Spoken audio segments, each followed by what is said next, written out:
and they still got the completion on the interference call. Now again, they're starting to finally make some things work there as that crossing pattern is complete, and he gets it out to Brandon Blackman. That is the end of the third quarter. I think his success, Greg, is getting the ball out of his hand.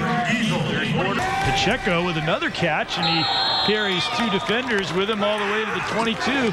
And all of a sudden, the Knights offense is moving in a way that we didn't see at all in the first half. Well, I think part of it, he gets the ball and he gets out of his hands in about 2 seconds, and he finds a wide open Dwayne Pacheco out of Woodward High School. And then Pacheco just carries the pile about another 4 or 5 yards. That was a great catch, too, as he had to reverse his body in the air, brought it in. The 250-pound tight end showing he has good hands. I guess when you're 250, you're out in the secondary, you're going to carry some people. They're going to make this a ball game again. Let's see if Adam Stone can get the ball out of his hand. Another quick. Again, he completes it. A quick out there to the 16-yard line. And that is caught by Jason Villanueva. The significance, again, is he's getting the ball out right away and just hitting those short passes. And with this rain right now, you can't throw the ball downfield too far. We had not mentioned Pacheco or Villanueva in the whole first ball game. Yeah.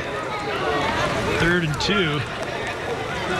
They'll have 2 cracks at it here at this point. We'll see if they just try to get the first down. That's what they do. They go to Robinson, and he runs over a couple of defenders and gets all the way to the 5-yard line. Well, that's Tolis again, pardon me. A nice, crisp crease for Tolis.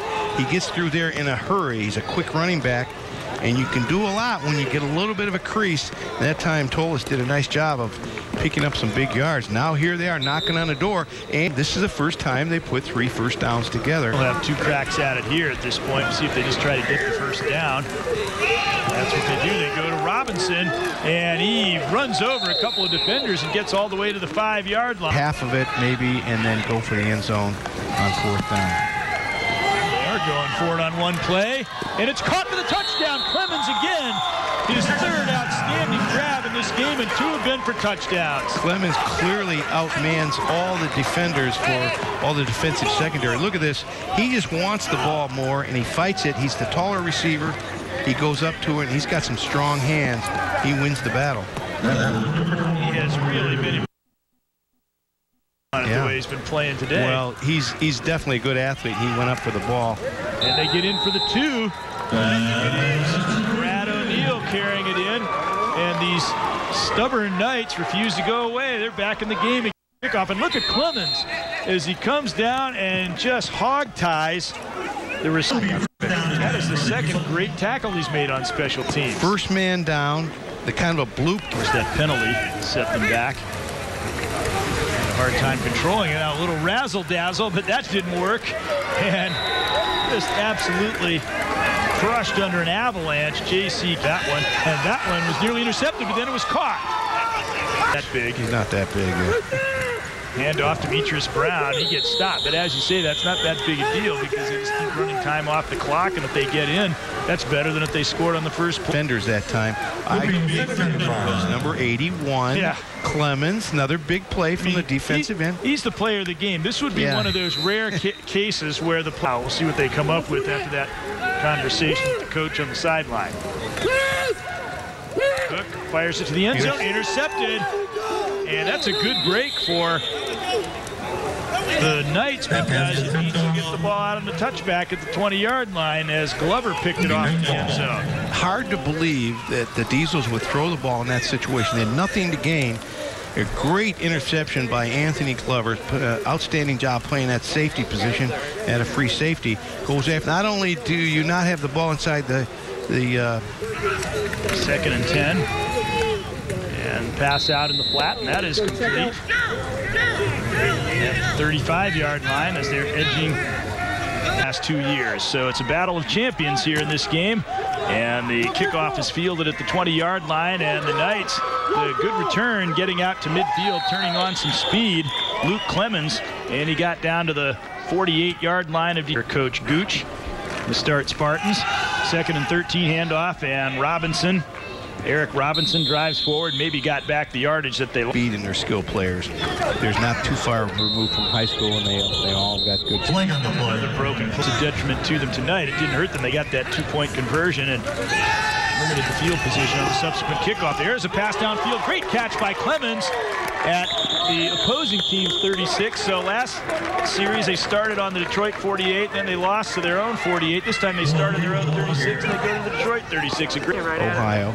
And he's played both ways. He's a pretty good-sized guy. I saw him before the game. Pretty well built. At 6'2", 230, he goes up in there and just brings the ball down, fights his way, past Sam Dismuke. He's a veteran on this team. They've got two tight ends and 2 running backs, and they said they were going to go between a spread offense. Pitch out. Here's Gaddy again, looking for an opening, but nothing doing there. Just a wall of red, white, and blue. And the tackle made by Matt Davis's protege, Isaac Saxby, a 300-pound defensive lineman. Well, a good job of pinning the runner inside, so he's got a quick back outside. That time Saxby.